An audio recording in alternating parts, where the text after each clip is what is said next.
Dizer para vocês que é uma satisfação participar com vocês aqui deste momento e conversarmos sobre esses assuntos. Para quem não me conhece ainda, eu sou Fábio Henrique Tavares de Oliveira, sirvo ao Senhor aqui na Assembleia de Deus em Mossoró, no Rio Grande do Norte.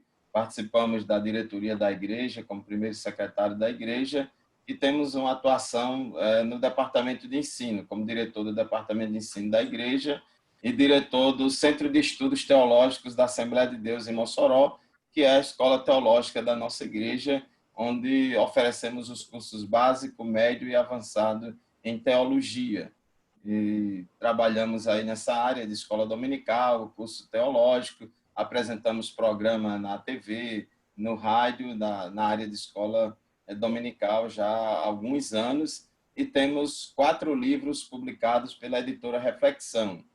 O primeiro foi sobre os dons espirituais, depois sobre os dons ministeriais, depois sobre as obras da carne e o fruto do Espírito, e o último, que foi há 2 anos atrás, foi sobre depravação total. Então, estamos aqui para conversar com os irmãos sobre a contribuição da Escola Bíblica Dominical para a produção do fruto do Espírito.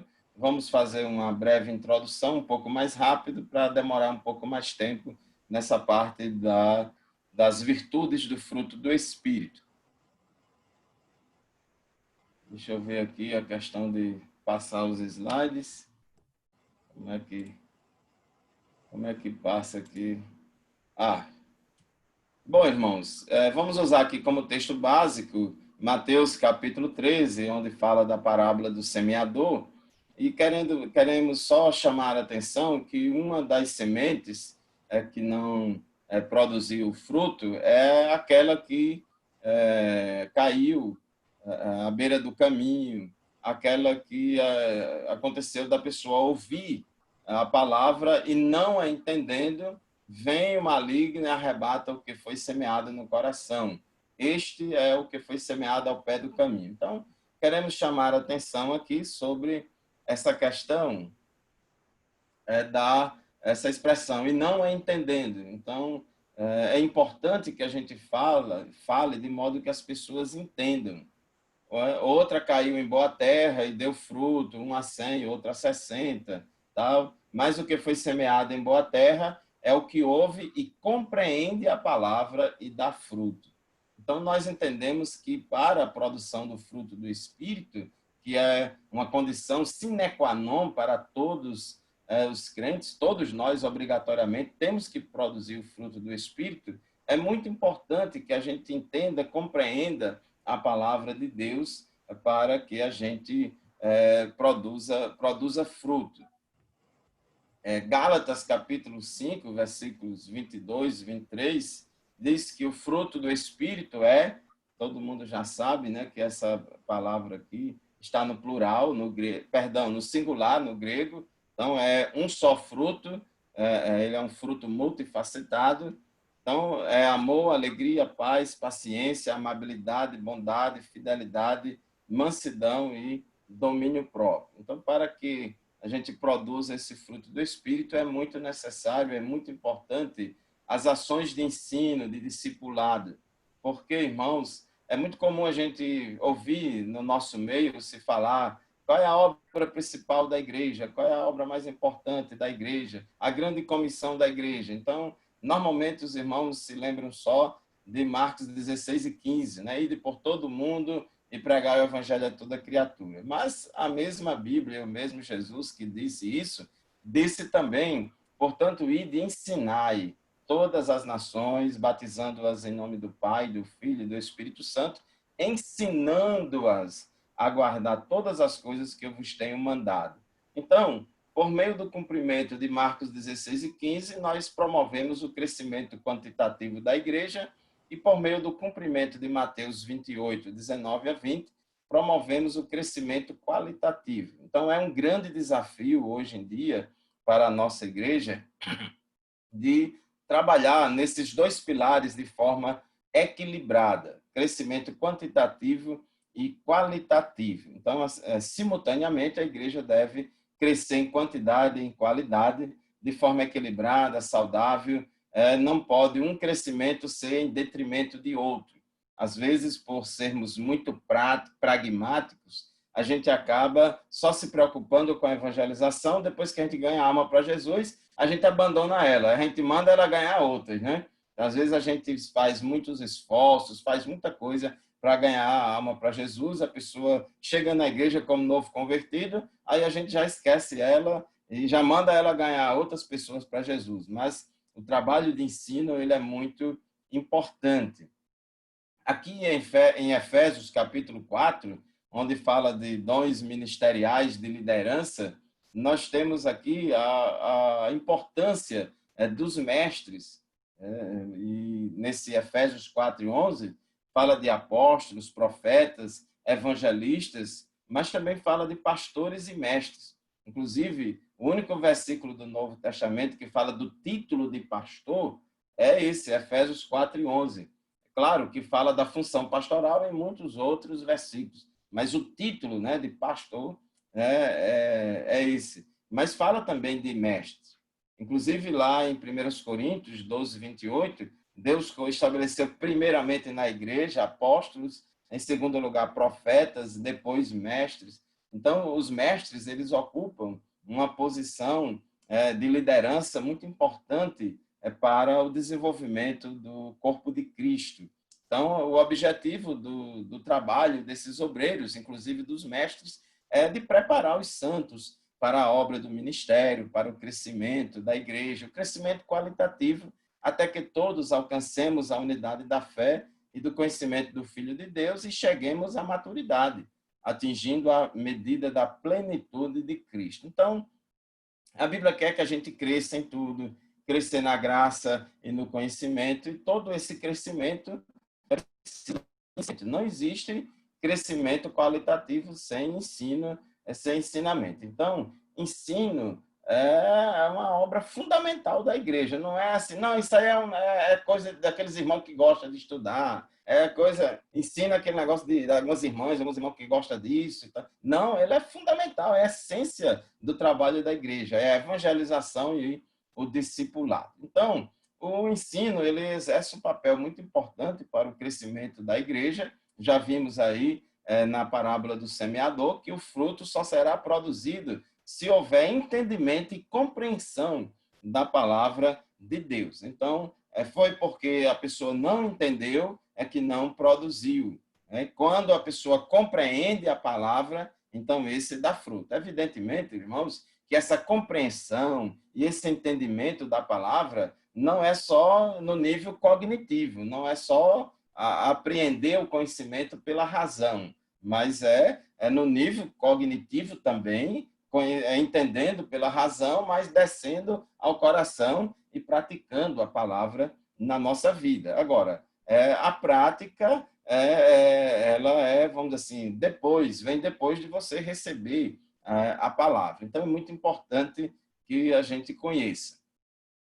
Existe na teologia esse conceito de santificação posicional, santificação progressiva. A santificação, ela tanto é um estado como é um processo. Então, como um estado, ela pode ser chamada de santificação posicional. Uma vez salvo, o crente passa a desfrutar dessa status de santificação posicional, mas ele tem um longo caminho para desenvolver e demonstrar a santificação progressiva, uma vez que ele foi chamado para a santificação. Nós fomos chamados para isso.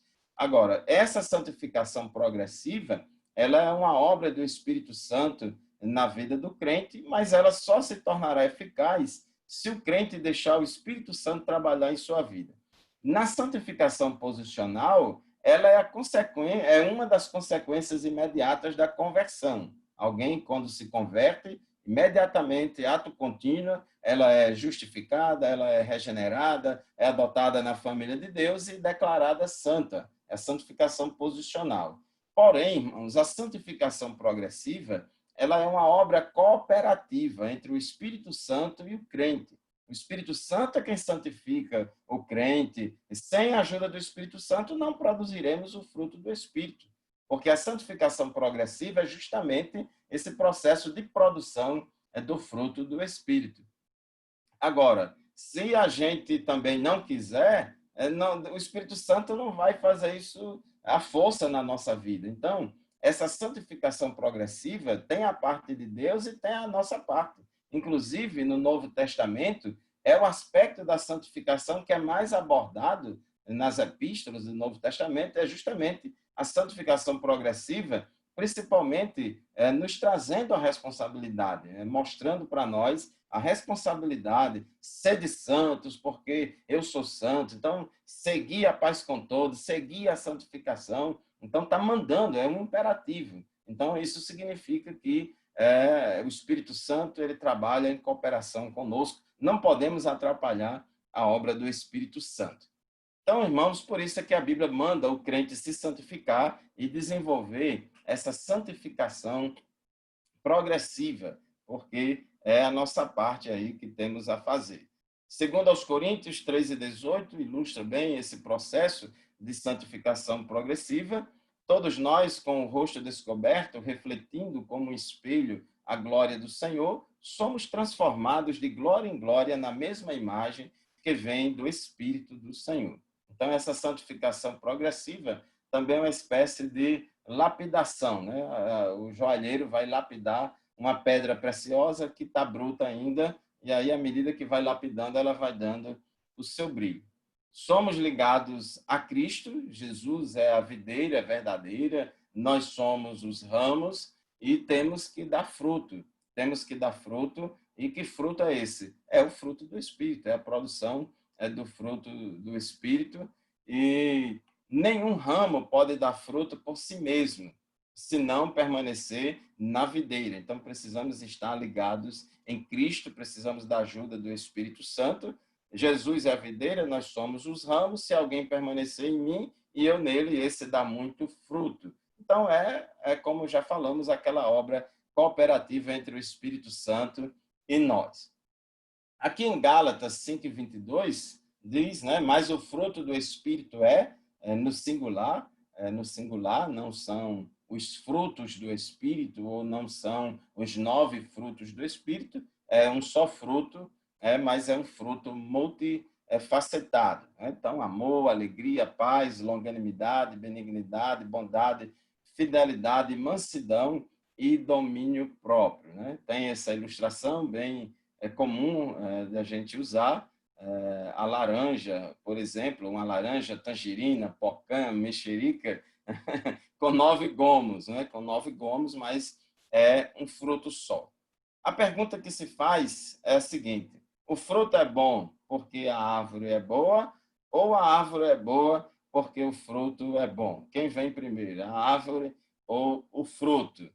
Jesus disse, Mateus 7:17, toda árvore boa produz bons frutos e toda árvore má produz frutos maus. Então, isso mostra a importância, se a árvore é boa, ela vai produzir bons frutos, porque o fruto é consequência. Então, Jesus é a videira verdadeira, nós somos os ramos que estamos enxertados em Cristo, somos alimentados com a seiva verdadeira que vem de Cristo e, consequentemente, nós vamos produzir o fruto do Espírito. E Jesus disse que é pelo fruto que se conhece a árvore. Pelo fruto se conhece a árvore. A árvore má produz frutos maus. A árvore boa produz frutos bons. Meus irmãos, eu publiquei esse livro, As Obras da Carne e o Fruto do Espírito, pela editora Reflexão. Foi ali no início daquele trimestre que a gente estudou esse assunto, comentado pelo pastor Osiel, lá do Maranhão, se não estou enganado. Qual foi o ano, meu Deus? Acho que eu já estou ficando velho. Acho que 2016, uma coisa assim, 2016, 2017, que a gente estudou esse assunto e publicamos esse livro. Tínhamos o desejo de escrever sobre esse assunto, porque a gente já tinha escrevido sobre os 9 dons espirituais, sobre dons ministeriais, e faltava essa parte do fruto do Espírito. E como o texto de Gálatas aparece junto, fazendo um contraponto entre obras da carne e fruto do Espírito, então eu preferi falar sobre as obras da carne também, não somente sobre o fruto do Espírito. E a gente foi um trabalho muito bom, muito interessante, porque eu fui ao original grego pesquisar o significado de cada palavra dessa, porque a gente lê essas listas de virtudes, e lista de pecados, de obras da carne, na Bíblia tem essas e tem outras, e muitas vezes tem palavras que são um pouco complicadas, meio difícil, e às vezes a tradução Almeida Revista e Corrigida ela não ajuda e não passa o significado exato do original grego. E eu, por exemplo, desde quando eu comecei a dar as minhas primeiras aulas no curso de discipulado, com a revista da CPAD na igreja, tinha lá sobre o fruto do Espírito e sempre foi, por exemplo, uma dificuldade. Qual é a diferença entre benignidade e bondade? Então, é tanta coisa. Você vai no dicionário, benignidade e bondade é a mesma coisa. Aí disse, não, mas Paulo se falou, se lá no grego tem palavras diferentes, é porque são significados diferentes. Então, isso me motivou a ir no original e ver os significados, inclusive aqui no sumário do livro, no índice do livro, a gente coloca justamente as palavras na tradução livre que a gente acha que seja a melhor para cada palavra grega do original. Então, nós vamos falar agora sobre essa parte do fruto do Espírito, que é a proposta da nossa conversa hoje. Não vamos falar agora sobre obras da carne. Então, vamos falar sobre cada uma das 9 virtudes que compõem o fruto do Espírito. Bom, a primeira dela é o amor. O amor é a base, o fundamento e o alicerce de todas as demais virtudes do fruto do Espírito. Não temos como produzir as demais virtudes, as 8 virtudes, se não produzir primeiro esta, que é o amor. Todos os mandamentos bíblicos se resumem na prática do amor a Deus e ao próximo. Então, tudo se resume nesses dois. O amor é fundamental, faz parte, né, do caráter de Deus e faz parte também do caráter cristão, transformado, regenerado. Geralmente, o ser humano ele tem mais dificuldade de amar o próximo do que amar a Deus. Por quê, irmãos? Porque Deus é perfeito, Deus não nos decepciona, mas o próximo de vez em quando nos decepciona, o próximo tem muito defeito, o próximo tem várias restrições e a gente tem mais facilidade de observar os defeitos do próximo do que as virtudes do próximo. Lembrando, irmãos, que amor não é um mero sentimento. Amor é uma ordem de Deus, é uma decisão. Amor é uma decisão. Amor não é um mero sentimento que a gente pode sentir ou não sentir, estou afim de sentir. Não estou sentindo amor por aquilo. Não, senhor. Amor é um mandamento, é uma ordem, uma decisão que a gente tem que cumprir. A Bíblia, muitas vezes, adverte o crente a respeito dessa obrigação. Então, é uma obrigação de todo crente amar o próximo como a nós mesmos, a Deus sobre todas as coisas e assim por diante. O amor ao próximo é a característica que identifica se determinada pessoa é verdadeiramente discípulo ou discípula de Cristo. Como dizia um pastor aí da televisão, é o verdadeiro cartão de identidade do cristão. E é verdade mesmo, né? João 13, 35, Jesus disse que os seus discípulos iam ser reconhecidos como tal se verdadeiramente demonstrasse essa prática do amor. Agora, irmãos, amor como Cristo amou. Vocês sabem que lá, essa questão de amar o próximo, já tinha lá em Levítico, já está lá em Levítico no Antigo Testamento, mas Jesus disse, amar como eu vos amei. Então, Jesus, ele ensinou esse mandamento de amor ao próximo na prática. Então, ele também quer que também façamos o mesmo. É importante salientarmos que o amor não é um mero sentimento ou emoção que depende da circunstância ou da pessoa a ser amada. Mas o amor é uma obrigação ou mandamento bíblico que tem como alvo as pessoas de Deus e do próximo. Então, é uma decisão, é uma obrigação, é um imperativo de Deus É claro, irmãos, que tem pessoas que são mais fáceis da gente amar, mas tem outros que já é mais difícil. Mas, embora seja mais difícil, não significa que a gente está desobrigado do amor. Então, o amor é a base, é a virtude aí que serve como base para produzir as demais virtudes do fruto do Espírito. O capítulo do amor, que é 1 Coríntios, capítulo 13, dá várias características dele, diz que ele é paciente, é bondoso, não inveja, não se vangloria, não se orgulha, não maltrata, e assim por diante. Então, aqui nós temos aqui características, né, desse amor altruísta, esse amor que é importante, irmãos, que o amor sempre tem como alvo a outra pessoa, o próximo, e não a nós mesmos. Então, o amor não se alegra com a injustiça, mas se alegra com a verdade. Tudo sofre, tudo crê, tudo espera, tudo suporta.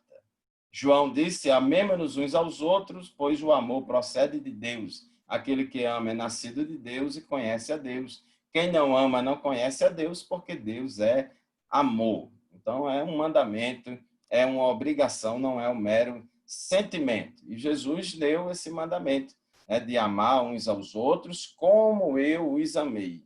Vocês devem amar-se uns aos outros. Com isso, todos saberão que vocês são meus discípulos se vocês se amarem uns aos outros. Lembra que Jesus disse: pelos frutos os conhecereis. A árvore boa produz bons frutos. Então, se as pessoas veem em nós o amor, então elas vão identificar a gente como cristão. Bom, a segunda virtude aqui do fruto do Espírito é a alegria. Uma pessoa alegre goza de uma alegria perene, duradoura e contínua, a qual não depende muito das circunstâncias. É verdade, irmãos, a gente não pode aqui, vamos dizer assim, ser escapista. É verdade que em muitos momentos a gente fica triste. A tristeza também faz parte da nossa vida. Jesus, lá no Jardim do Getsêmani, diante às vésperas ali da crucificação, ele disse, orando ao Pai, se expressou diante de Deus: a minha alma está profundamente triste, angustiada, a ponto de morrer. Estou morrendo de tristeza. Foi a expressão de Jesus. Então, o crente pode sim ficar triste por algum momento, por algum período de tempo. Agora, a gente não pode, vamos dizer assim, a gente não entende uma tristeza perene, uma tristeza duradoura, uma tristeza crônica. Aí é complicado isso aí, porque o normal, vamos dizer assim, o mais comum é o crente ser uma pessoa alegre, uma alegria duradoura, contínua, que independe das circunstâncias. A alegria é a qualidade de alegre, o estado ou condição de alegre, um sentimento de felicidade, de contentamento, satisfação, de bem com a vida, e isso é muito importante. A nossa relação com Deus, ela é marcada pelos sentimentos de alegria, satisfação, júbilo e regozijo. A Bíblia diz em Romanos 14, 17, o reino de Deus não é comida nem bebida, mas justiça e paz e alegria no Espírito Santo. Irmãos, a nossa alegria, ela não anula a nossa seriedade. A gente precisa ter cuidado com isso aí. Às vezes tem pessoas, não, irmãos, o crente tem que ser sério, o crente não pode deixar de ser sério. Para ser sério, não precisa deixar de ser alegre, não. Então, tem que viver de bem com a vida, de bem com Deus, de bem com os irmãos, de bem com tudo, né? Então, isso é muito importante. Tem pessoas que são tão desprovidas de alegria que se você passar 5 minutos conversando com ela, você sai daquela conversa oprimido, para baixo, arrasado. Mas também tem pessoas que são tão alegres que dá gosto de você conversar com essa pessoa. Uma dessas pessoas, por exemplo, que se destaca muito na produção dessa virtude é a minha esposa. A minha esposa é uma pessoa muito alegre e muitas irmãs aqui, assim, fica elogiando ela e procura ela, que é só para receber um abraço, só para ouvir a risada dela, E muitas pessoas dizem, irmã, ó, já ganhei a meia-noite hoje, vim no culto só em ver você, receber um abraço, só ouvir essa sua alegria, uma ligação. Então, isso é muito importante. Deus quer que a nossa alegria seja completa. Jesus disse, tenho-vos dito isso para que a minha alegria permaneça em vós e a vossa alegria seja completa. Observe que Jesus disse, a minha alegria. Então, essa alegria, irmãos, não é uma alegria que vem a partir de um poder aquisitivo elevado, porque você tem dinheiro, porque você realizou o sonho de comprar isso ou aquilo. Não é uma alegria comprada com bens materiais, mas é uma alegria de Deus, que vem de dentro, que o Espírito Santo produz em nós. Por isso que ela consegue superar algumas adversidades, algumas circunstâncias desfavoráveis. O desejo de Deus é que vivamos alegres, mesmo se em alguma situação venhamos a ficar tristes por algum motivo. A Bíblia diz que o choro pode durar uma noite, mas a alegria vem pela manhã. Então, irmãos, o crente é uma pessoa alegre, pode ficar triste. Tinha dia que o salmista ia dormir, chorava tanto e derramava tanta lágrima que encharcava o travesseiro. Mas também tinha dia que ele dormia, que era uma benção, né? Então, isso faz parte, nós somos humanos, não fomos glorificados ainda. Devemos permanecer alegres até mesmo ao passarmos por provações. Tiago 1 e 2, apóstolo Pedro afirmou, alegrai-vos no fato de serdes participantes das aflições de Cristo. Então, às vezes, passamos por circunstâncias adversas, mas conseguimos nos alegrar em Cristo. Quando escreveu sua carta aos Filipenses, Paulo estava passando por muitas tribulações na prisão, mas esta epístola é conhecida como a Epístola da Alegria, porque nela Paulo fala muito sobre alegria. Então ele diz aí 4 imperativos da alegria. Alegrai-vos no Senhor, alegrai-vos na esperança, alegrai-vos com os que se alegram e alegrai-vos sempre. Então, tá aí o imperativo, viu, irmãos? Alegrai-vos, o verbo aí, alegrar, no imperativo. Alegrai-vos no Senhor, na esperança e assim por diante. Bom, outra virtude do fruto do Espírito é a paz. Para o povo hebreu, essa palavra shalom, que é muito conhecida, de todos nós também, shalom não é uma paz que significa apenas ausência de guerras, ausência de inimizades ou de brigas, mas uma paz que também inclui sossego, tranquilidade, segurança, saúde, prosperidade e bem-estar material e espiritual. Então, o conceito de shalom ele é bem mais amplo. O conceito de prosperidade bíblica para o crente ele é bem mais amplo. Não inclui somente a questão de dinheiro, mas inclui essa paz interior, tranquilidade, segurança, que é muito importante. No Novo Testamento, essa palavra grega aqui, eirene, é usada com o mesmo sentido de shalom no hebraico, com uma ênfase muito grande ao estado em que a pessoa se encontra livre de ansiedade e perturbação interior. Então, a ansiedade é aquele excesso de preocupação, um pouquinho de ansiedade é importante para que a gente seja prudente, para que a gente seja previdente, para que a gente possa se planejar e saber viver no dia a dia. Então, um pouquinho de ansiedade é importante, um pouquinho de medo é importante, nos protege isso nos protege, isso nos dá prudência. Agora, quando isso já é demais, preocupação demais, medo demais, medo das incertezas do que pode vir, então, quando isso é exagerado, já se torna patológico, doentio, então aí já é uma perturbação interior. Então, a paz de Deus, ela vem no sentido de combater esta ansiedade, essa perturbação interior. É uma paz que se traduz em harmonia, tranquilidade, quietude e sossego. Irmãos, não tem coisa melhor do que essa paz. Tem muita gente que tem dinheiro, que tem tanta coisa, tem tanto cargo, tem tanta fama e não tem sossego na vida. Hoje em dia se fala muito aí no mundo a respeito da qualidade de vida. O pessoal tenta medir o IDH, não sei o que e tal, através de critérios materiais, sociológicos, mas o sossego, essa harmonia, essa paz que o Espírito Santo nos dá, não tem preço. A paz, como fruto do Espírito, é consequência de um relacionamento perfeito com Deus, consigo mesmo e com as outras pessoas. É muito importante a gente entender que todas essas virtudes, essas 9 virtudes do fruto do Espírito, não são virtudes, irmãos, que são produzidas de acordo com a nossa força de vontade, repetir palavra de ordem, a nossa disciplina. É a produção do fruto do Espírito. Então, é uma obra do Espírito Santo na nossa vida. Todas essas virtudes, elas se originam em Deus. Toda boa dádiva e todo dom perfeito, ele desce do Pai das luzes, ele vem de Deus. Jesus prometeu a paz como fruto do Espírito, quando disse: deixo-vos a paz, a minha paz vos dou, não vos la dou como o mundo a dá. Não se turbe o vosso coração, nem se atemorize.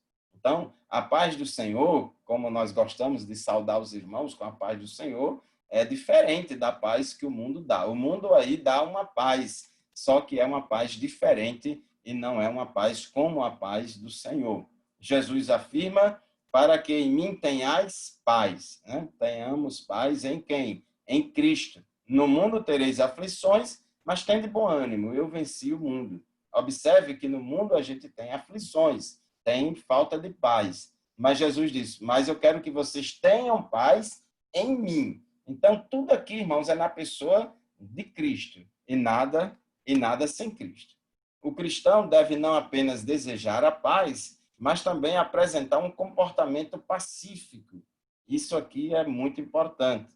Jesus disse nas bem-aventuranças: bem-aventurados os pacificadores, porque eles serão chamados filhos de Deus. Meus irmãos, nós não fomos chamados para colocar lenha na fogueira. Nós não fomos chamados para detonar estopins de guerra. Não, senhor, nós fomos chamados para ser bombeiros, apagar o fogo. Fomos chamados para promover a paz. Pedro disse, 1 Pedro 3:11, aparte-se do mal e faça o bem, busque a paz e siga. Então, nós temos que buscar a paz. Então, buscar a paz significa que a gente vai, irmãos, ter uma atitude proativa, de procurar, de buscar, de fazer, de promover a paz e manter a paz, seguir a paz, manter a paz. Não podemos perder a paz por qualquer motivo, por qualquer coisa. Então, nós, por natureza, crentes, somos pessoas de paz, não somos pessoas belicosas, não somos pessoas que vivem criando um problema. Tem gente, irmãos, que vive criando um problema. Onde chega, quando abre a boca, quando fala, quando faz uma postagem nas redes sociais, aí provoca um desastre. Então, crente não pode ser desse jeito. Crente não pode ficar colocando lenha na fogueira. Ele tem que ser bombeiro para apagar o fogo. Longanimidade é outra característica importante também, outra virtude do fruto do Espírito. Longanimidade, o ânimo longo, a gente até estudou na semana atrasada na escola dominical, também queremos divulgar aqui para os irmãos, todos os domingos pela manhã, de 9 às 10 da manhã, estamos com a Escola Bíblica Dominical ao vivo, diretamente do Templo Sede da Assembleia de Deus em Mossoró, transmitindo ao vivo pelo YouTube, Facebook, por todo o sistema de comunicação da Assembleia de Deus em Mossoró.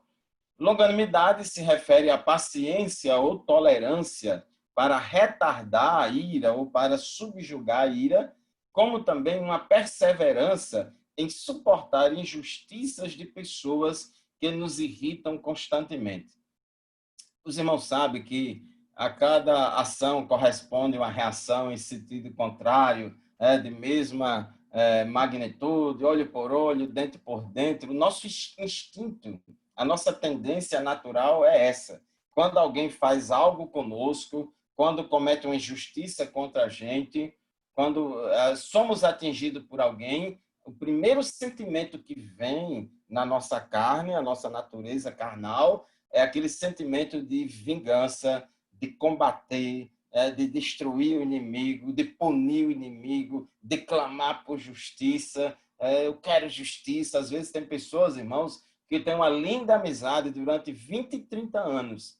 E às vezes aconteceu um incidente, ou aconteceu de uma daquelas pessoas cair numa fraqueza e fazer uma coisa errada contra aquela outra pessoa, e aquela pessoa que sofreu aquela injustiça, ela esquece completamente aqueles 20, 30 anos de tanta harmonia e paz entre elas, e agora tem aquela sede de vingança. Não é sede de justiça lá do Sermão da Montanha, não, é sede de vingança, né? Porque quer descarregar a sua ira, quer descontar. Então, a longanimidade é justamente esse freio de mão, nos dando tolerância, paciência. Espera aí, tenha calma, não vá agir de forma precipitada, não olho por olho, dentro por dentro. Então, a pessoa longânime, né, a pessoa que tem essa virtude, ela possui autodomínio em situações de provocação. A longanimidade é uma virtude muito parecida com a paciência, com a mansidão. O autodomínio em situações de provocação, a ponto de não retaliar impetuosamente ou castigar prontamente. Ela suporta a grosseria e a insensibilidade dos outros, controlando seus sentimentos de ira e de vingança. Então, irmãos, essa virtude é fundamental. Se a gente só tem ela se tiver amor, se tiver amor. Nós estamos vivendo em um mundo de muita intolerância, de muito ódio, de muita guerra, de muita polarização, de muita briga. A gente, irmãos, não aguenta mais abrir Facebook, Twitter, as redes sociais. É com tanta briga, é com tanta oposição, é tanta guerra, tanta peleja. Irmãos, tudo isso é obra da carne. A gente é atingido. Às vezes tem pessoas que nos atingem gratuitamente, sem você fazer nenhum mal a essa pessoa. Às vezes porque você deu uma opinião sobre um assunto e aí a pessoa quer te destruir, quer destruir você. E às vezes a gente tem vontade já de passar a régua naquela pessoa, né? Mas a gente precisa ser longânimo. Ao invés de ter ânimo precipitado diante das circunstâncias adversas, a pessoa longânime possui ânimo longo. É justamente a ideia da longanimidade, é ânimo longo. O ânimo precipitado é aquela pessoa que quer executar a justiça, a punição, o castigo imediatamente, com a cabeça quente, com sangue quente, sem refletir muito bem, e pode acabar fazendo besteira, pode acabar cometendo vários pecados, e um pecado não justifica outro. Às vezes, irmãos, a gente quer, quando a gente erra, a gente quer que as pessoas sejam longânimas para conosco. Mas quando, às vezes, um irmão erra, a gente quer logo passar a régua nele. E, às vezes, a gente fica, pastor, não vai punir aquele irmão, não. Pastor, aquela irmã está assim, assim, disciplina logo. Pastor, você não está vendo isso, não. Então, às vezes, tem gente, irmãos, que vive caçando culpados para poder já executar a justiça. Agora, quando é ele que pisa na bola, quando é ele que peca, quando é ele que erra, aí quer clamar por misericórdia, não é bem assim, e não sei o quê. Então, isso acontece muito. Devemos nos revestir de um coração cheio de compaixão e de benignidade, humildade, mansidão, longanimidade. A pessoa longânima, o que é que ela faz, irmão? Suportando-vos uns aos outros e perdoando-vos uns aos outros. Então, só a longanimidade para nos dar essa capacidade de suportar uns aos outros. Né? Tem aí outros versículos, a Bíblia mandando e exortando-nos a suportar uns aos outros e praticarmos a longanimidade. Bom, outra característica importante é a amabilidade. Eu prefiro usar essa palavra, amabilidade, como tradução mais adequada para esta palavra grega, krestos, porque, normalmente, o que é que diz na corrigida? É benignidade. Mas, irmãos, essa palavra grega, o significado dela de amabilidade passa aquela ideia de afetuosidade, de gentileza, de delicadeza, suavidade, cortesia. Você tratar as pessoas com brandura, com carinho, tratar com meiguice, tratar os outros com ternura. É uma virtude do fruto do Espírito que se manifesta no relacionamento com o próximo, no relacionamento com as pessoas. Então, por isso que benignidade eu não acho que seja uma palavra mais adequada. Então, a amabilidade, eu acho que é mais adequada como a NVI usa. Então, dá aquela ideia de ternura, de doçura no trato com as pessoas. É tão bom, irmãos, a gente ir em qualquer lugar e ser bem tratado, as pessoas nos tratarem com dignidade, as pessoas nos tratarem com carinho, as pessoas serem doces conosco. Então, isso é muito importante. E nós, como cristãos, temos, irmãos, que ter essa virtude, tratar as pessoas bem. Às vezes a gente vai no comércio, eu já flagrei em comércio, em situações de meio de rua, crente brigando, crente causando confusão, tratando as pessoas mal, vai comprar, trata o funcionário da loja com chateação, com tanta coisa. Então, é importante você tratar as pessoas com delicadeza, com gentileza, com educação, com finura. Então, isso é a amabilidade, uma das virtudes do fruto do Espírito. Por meio desta virtude, o crente tem uma predisposição para ser agradável e para demonstrar sensibilidade, finura e educação no relacionamento com as pessoas. É uma virtude que se manifesta no relacionamento entre as pessoas. E a Bíblia diz que a gente deve se revestir de benignidade ou amabilidade. Eu não gosto dessa tradução benignidade para esta palavra grega. Eu prefiro amabilidade. Paulo se apresenta aos Coríntios como exemplo de amabilidade.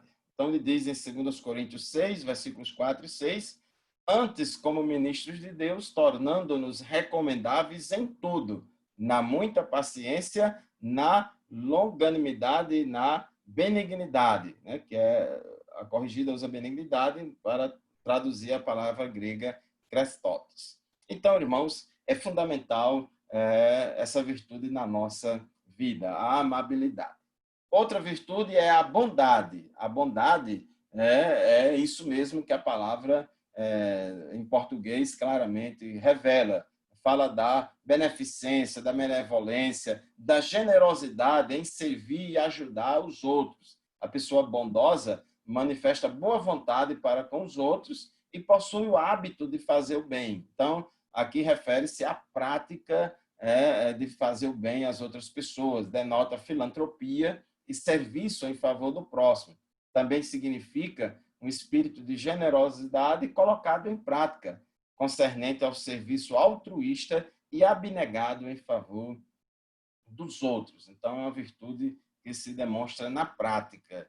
Bondade é o resultado natural da gentileza, é a amabilidade em ação, é a manifestação da ternura, da compaixão e da brandura, no sentido de fazer alguma ação em favor do próximo. Essa bondade ela é traduzida e demonstrada por meio de ações. Paulo tinha certeza que os irmãos de Roma estavam cheios de bondade. Aos Efésios ele afirmou, porque o fruto do Espírito está em toda a bondade e justiça e verdade. Então, o crente não faz coisa ruim, o crente só faz coisa boa, né? Então, temos que ser bondosos. A próxima característica aqui, em virtude do fruto do Espírito, é a fidelidade. Na tradução corrigida, fala de fé, porque a mesma palavra é grega, pistis, mas ela é uma palavra que pode ter mais de um significado. Pode significar fé ou fidelidade, aí vai depender do contexto. Então, no contexto aqui da lista de virtudes do fruto do Espírito, a tradução mais adequada é fidelidade ou lealdade.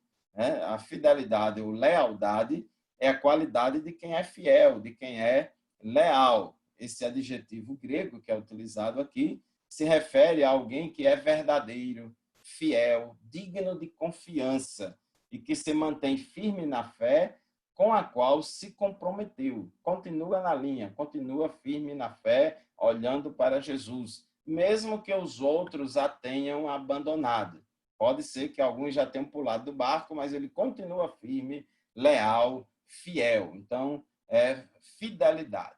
Fidelidade é o oposto de apostasia. É exatamente o oposto de apostasia. O apóstata, ele deserta, ele abandona a fé. E aquele que é fiel, ele continua leal à sua crença, à sua experiência com Deus, leal à sua intimidade com o Senhor.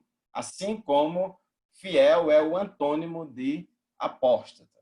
A fidelidade também se refere à perseverança e observância rigorosa da verdade. Então, isso é muito importante. Permanecer fiel à pessoa de Jesus, permanecer fiel aos ensinamentos de Jesus, permanecer fiel à doutrina dos apóstolos, permanecer leal àquilo que nós temos recebido do Senhor através das Escrituras. O servo do Senhor deve andar com temor, fidelidade e inteireza de coração, pois o justo viverá pela sua fidelidade. O justo viverá pela sua fidelidade. O fiel ouvirá do Senhor: bem está, servo bom e fiel. Sobre o pouco foste fiel, sobre muito te colocarei. Jesus prometeu também: sejam fiéis, mesmo que tenham de morrer, e como prêmio da vitória eu lhes darei a vida. Então, diz, ser fiel até a morte e dar-te a coroa da vida. Então, a ideia aí, ser fiel até a morte, não é... É claro que a gente tem que ser fiel hoje até o dia de morrer, até a hora de morrer. Mas a ideia aqui é seja fiel, mesmo que tenha que pagar com a própria vida. Seja fiel, mesmo que tenha de morrer. Então, isso é a virtude aí da fidelidade, que é importante. Temos que ser fiel, irmãos, a Cristo e aos ensinamentos de Cristo.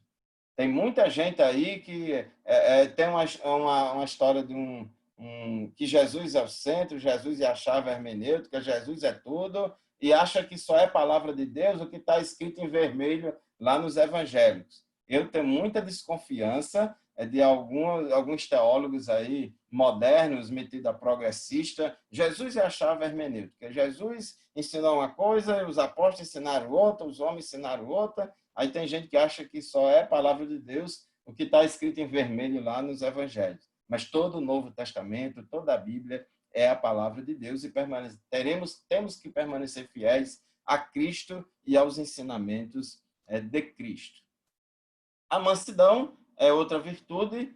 A origem do significado desse vocábulo grego, que é traduzido por mansidão, tem a ver com um animal feroz. Aqui é a questão da etimologia das palavras, a origem das palavras. Então, essa palavra grega, que é traduzida no Novo Testamento por mansidão, ela tem a ver com um animal feroz que foi domesticado e amansado, aprendendo a aceitar a disciplina e o controle.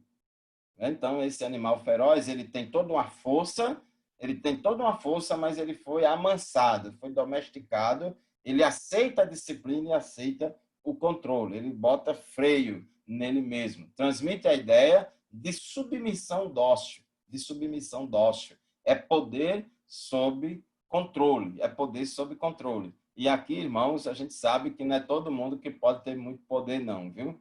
Se você der dinheiro, der posição social, posição eclesiástica a determinadas pessoas, elas se perdem e fazem uma lambança. Então, a gente tem que ter poder sob controle.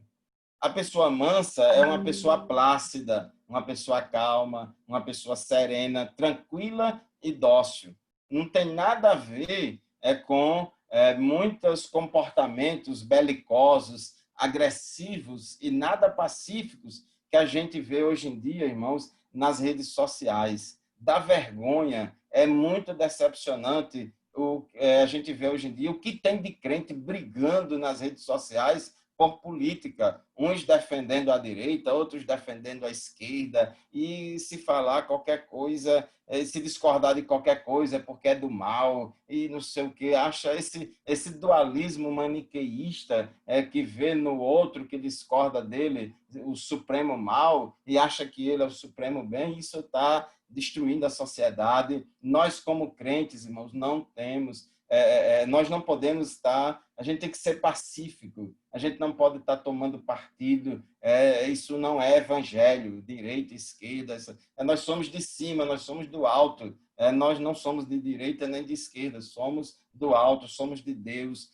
somos cristãos, e Jesus disse, assim brilha a vossa luz diante dos homens, para que vejam as vossas boas obras e glorifiquem o vosso Pai que estás no céu. Então, nada de ficar brigando aí nas redes sociais e achar que político A, político B, político C, se está do meu lado, então é de Deus, quem não está é do diabo. Isso é uma batalha espiritual, aí espiritualiza tudo. E aí os homens ficam aí brigando entre si, cada um com um projeto de poder, e a gente fica aí defendendo pessoas na verdadeira idolatria. Então a gente não pode ter esse espírito belicoso, agressivo, mas temos que ser pacífico. A mansidão, ela se opõe à rispidez, a mansidão se opõe à violência, à agressividade e à aspereza.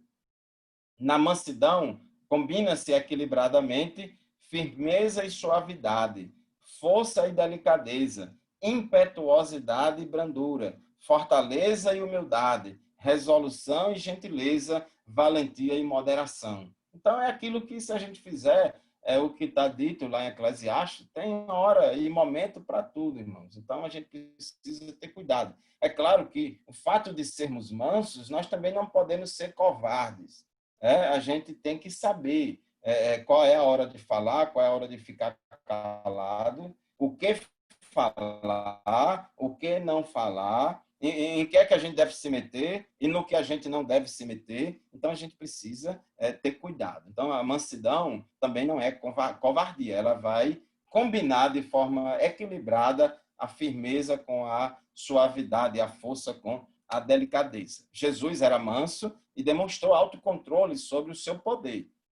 Jesus disse, ou pensas tu que eu não poderia agora orar a meu Pai e que ele não me daria mais de 12 legiões de anjos? Então, Jesus, ele podia, quando foram prender ele lá, ele podia fazer ali, descer fogo do céu, matar os seus inimigos, mas ele controlou o seu poder, ele não usou de forma, ele não cometeu abuso de autoridade. Então, isso é fundamental.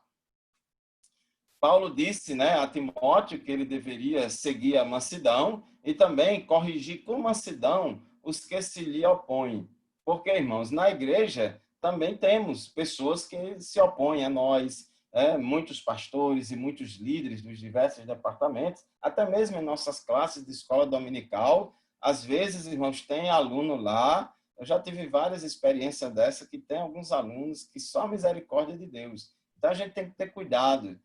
Tem que corrigir com mansidão os que se lhe opõem e não ver, essa pessoa está se opondo, essa pessoa está criticando assim, está se opondo de alguma maneira, é porque está sendo usada pelo diabo, o diabo está nela, o inimigo está nela, está amarrado e sai em nome de Jesus, vamos passar a régua e elimina, faz de tudo. Gente, a gente vamos dizer assim, rodou o mundo para ganhar aquela alma. No primeiro momento que ela discorda da gente ou nos fere, a gente vai logo botar ela para fora da igreja. Então, tem que ter cuidado. Vamos corrigir, sim. A gente não pode ser omisso, não podemos prevaricar, nós não podemos deixar de cumprir o nosso dever, mas também corrigir com mansidão. Isso, e até mesmo nós, como pais, devemos também, às vezes, precisamos corrigir nosso filho, mas com mansidão, não com aquele espírito de vingança, mostrem sempre verdadeira mansidão para com todos os homens. Foi a recomendação de Paulo aos crentes lá de Creta. Bom, e o domínio próprio, ou temperança, essa palavra grega que é traduzida por domínio próprio, ou temperança, inclui a ideia de autocontrole ou domínio próprio do crente sobre todos os seus desejos e paixões carnais. autocontrole, domínio próprio sobre todos os seus desejos e paixões carnais. Se, por um lado, as pessoas carnais são incontinentes, dissolutas e intemperantes, por outro lado, os crentes espirituais refreiam seus apetites carnais, controlam seus desejos e paixões carnais, são comedidos, moderados e temperantes. Né? Então, é bom, irmão, ser temperado. Uma comida sem sal é muito ruim, mas também uma comida salgada demais também é insuportável. Então, tem que ser temperado, na medida certa. O domínio próprio é dado por Deus, mas o homem também deve fazer a sua parte.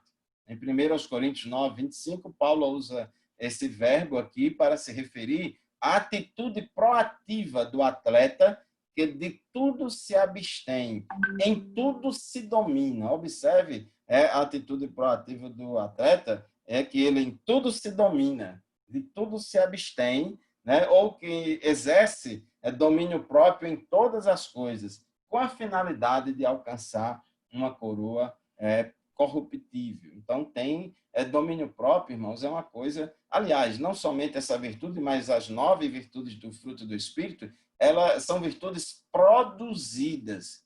Não é que você vai dormir hoje, aí ora a Deus, dizendo, Senhor, me dê amor, me dê domínio próprio. Aí você vai dormir, e lá de madrugada um anjo vem, desce lá na sua cama, enfia domínio próprio na sua cabeça, aí você acorda no outro dia cheio de amor, cheio de domínio próprio, de longanimidade. Não é assim. Isso é um processo de produção. É a santificação progressiva. Você e o Espírito Santo vai trabalhando na nossa vida e a gente vai produzindo as virtudes do fruto do Espírito.